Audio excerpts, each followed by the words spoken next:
Assalamualaikum warahmatullahi wabarakatuh. Shalom, Om Swastiastu, Namo Buddhaya, Salam Kebajikan. Perkenalkan, nama saya David Juan Antonio Filemon Silitonga dari Prodi TPKP atau Teknologi Pengolahan Karet dan Plastik dengan NIM 2003038. Pada presentasi kali ini saya ingin mempresentasikan tentang laporan penelitian tugas akhir yang berjudul Pengaruh karet alam dan karet butil terhadap kualitas outsole sepatu pantofel. Pada presentasi kali ini ada pun daftar isi yang saya sajikan, yaitu pendahuluan, tinjauan pustaka, metode penelitian, serta lampiran daftar pustaka dan penutup. Untuk latar belakang, di sini saya membahas tentang karet. Dalam kehidupan sehari-hari ini, karet banyak sekali kita jumpai. Baik itu jadi produk-produk yang biasa kita gunakan maupun yang tidak bisa, yang hanya bisa kita lihat. Contohnya pada saat memilih sepatu, kebanyakan dari kita memilih sepatu itu dari desain, model, dan kenyamanan saat dipakai. Nah, tentang kenyamanan tersebut tidak terlepas dari outsole sepatu yang dipakai tersebut. Contohnya seperti sepatu pantofel. Pembuatan sepatu pantofel bisa menggunakan jenis-jenis karet yang berbeda, seperti karet butil dan karet alami. Penggunaan karet butil dan karet alami sangat perlu diperhitungkan pada saat pembuatan outsole sepatu tersebut. Nah, karet alami tersebut memiliki beberapa sifat unggul, seperti tahan terhadap suhu yang rendah, dapat menempel pada logam, dan serta memiliki ketahanan gesek dan robek yang tinggi. Tidak hanya karet alami, karet butil atau karet sintetis juga memiliki beberapa sifat seperti sifat anti karat, yang berarti mencegah permukaan berkarat karena kelembapan atau steam. Isolasi dielektriknya sangat bagus dan mudah diaplikasikan untuk penggunaan teknologi yang tinggi. Selain latar belakang, saya menyajikan rumusan masalah, batasan masalah, dan tujuan penelitian. Untuk rumusan masalah ini mencakup apa itu karet butil dan karet alam, apa perbedaan karet alam dan karet butil, bagaimana pengaruh karet alam terhadap kualitas sepatu pantofel, bagaimana pengaruh karet butil terhadap kualitas sepatu pantofel. Untuk batasan masalah, saya membatasi masalah ini agar masalahnya tidak merembet kemana-mana, seperti penggunaan karet alam dan karet butil pada sepatu pantofel, pengaruh penggunaan karet alam dan karet butil terhadap kualitas sepatu pantofel, bahan aditif yang digunakan hanya beberapa saja atau yang umum saja kita temui. Untuk tujuan penelitian ini dilakukan untuk mengetahui kualitas sepatu pantofel yang berbahan utama karet alam dan karet butil, untuk mengetahui kekurangan dan kelebihan sepatu pantofel yang berbahan utama karet alam dan karet butil. Untuk tinjauan pustaka, saya membahas tentang karet. Nah, karet itu merupakan lateks pada tumbuhan yang mengandung polimer hidrokarbon. Sebelum lateks ini diproses, karet bentuknya berupa getah yang dari beberapa jenis tanaman pohon karet yang ditampung dan kemudian dia mengeras seiring berjalannya waktu.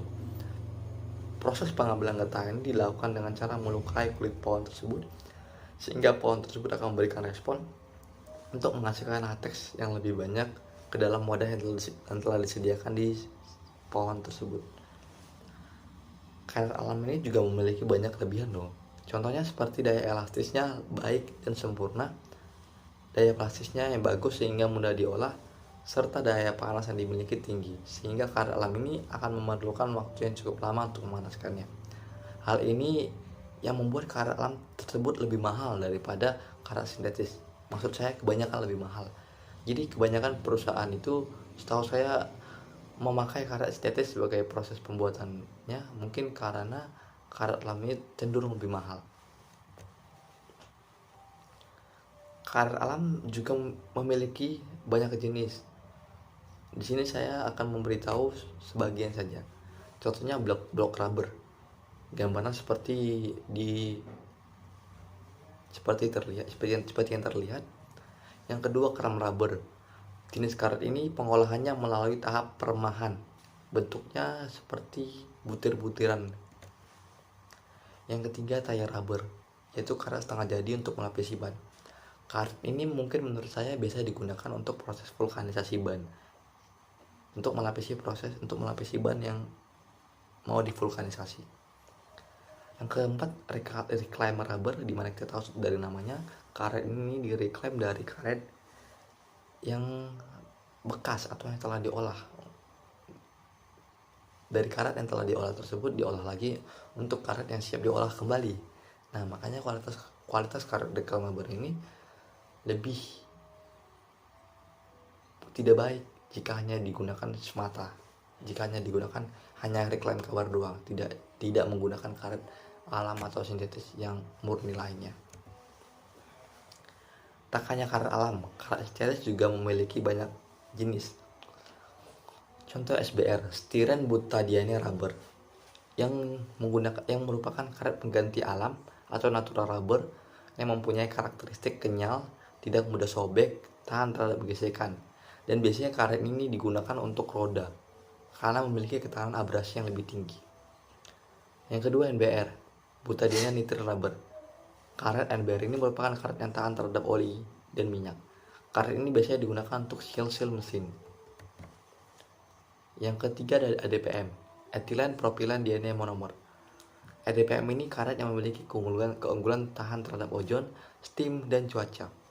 Pengaplikasian karet ini bisa digunakan untuk outdoor yang bersentuhan dengan steam. Yang keempat ada silikon, merupakan karet yang memiliki ketahanan terhadap berbagai temperatur, baik itu temperatur tinggi maupun temperatur rendah. Pengaplikasiannya bisa digunakan untuk gasket tahan panas dan seal untuk food contact. Gasket yang sini menurut saya itu untuk gasket pelapis mesin motor. Karet alam dan karet butil dalam pembuatan outsole sepatu pantofel. Sepatu pantofel umumnya biasa digunakan para pekerja. Sepatu ini banyak digunakan karena memiliki keunggulan seperti terlihat lebih elegan, stylish, dan membuat pemakaian itu lebih rapi dan memiliki kesan yang berwibawa bagi para pemakainya. Pembuatan sepatu pantofel ini tidak hanya melibatkan kulit semata, tetapi juga melibatkan bagian outsole yang tidak kalah pentingnya, karena outsole ini menurut saya merupakan fondasi bagi sepatu tersebut. Makanya untuk pembuatan outsole ini harus menggunakan bahan-bahan karet yang baik serta bahan aditif yang berkualitas agar menghasilkan outsole yang berkualitas juga. Tetapi tidak lupa juga menggunakan reaksi biaya atau rentang biaya yang ingin digunakan. Jenis karet yang digunakan untuk pembuatan outsole ini ada banyak, tetapi pada penelitian ini saya menggunakan jenis karet alam dan karet sintetis, yaitu karet butil lebih tepatnya, dengan harapan outsole yang dihasilkan berkualitas. Karet alam yang akan digunakan adalah karet yang terdiri dari polimer dari senyawa organik isoprene dengan pengotor minor dari senyawa organik lainnya. Karet butil ini juga memiliki kelebihan seperti memiliki sifat keretakan yang bagus, tahan terhadap sinar UV, serta tahan terhadap suhu panas maupun dingin. Penggunaan karet alam dan karet butil ini secara bersamaan diharapkan agar mendapatkan suatu produk yang memiliki kualitas yang baik dan dapat dibantu dengan dibantu oleh bahan aditif lainnya, aditif pendukung lainnya.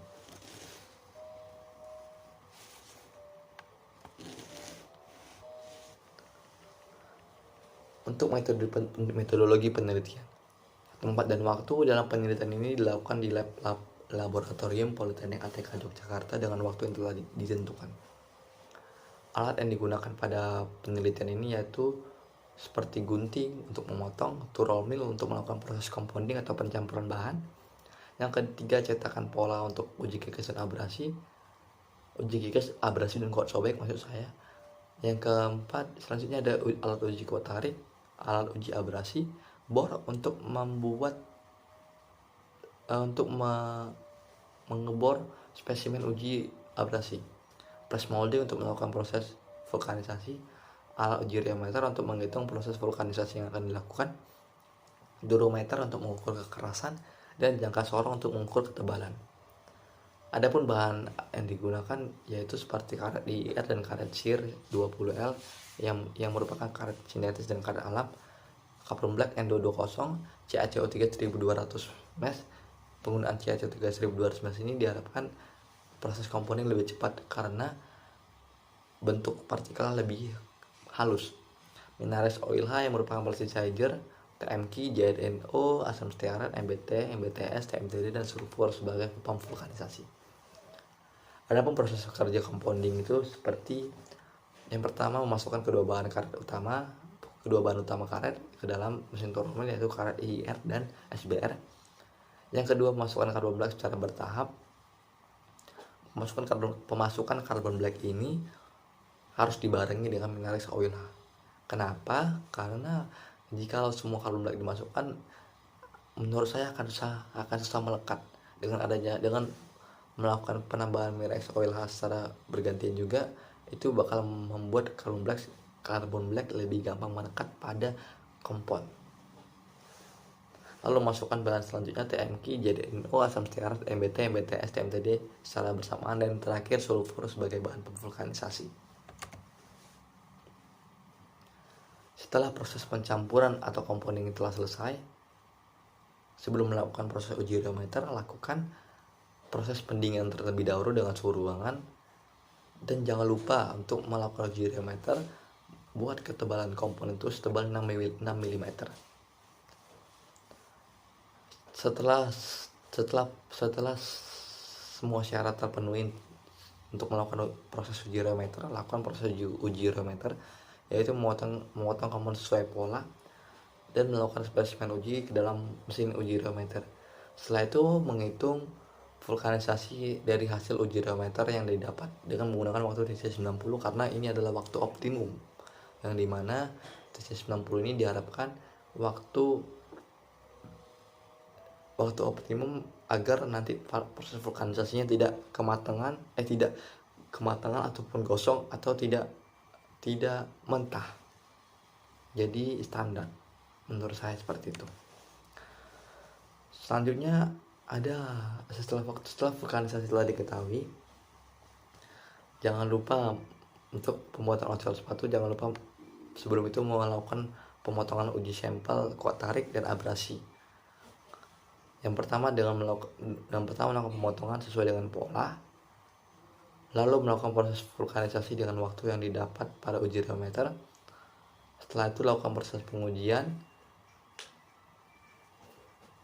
Setelah proses vulkanisasi selesai, lakukan proses pengujian di mesin tensile strength dan mesin uji abrasi. Lalu hitunglah hasil dari pengujian tersebut, apakah memenuhi SNI atau tidak.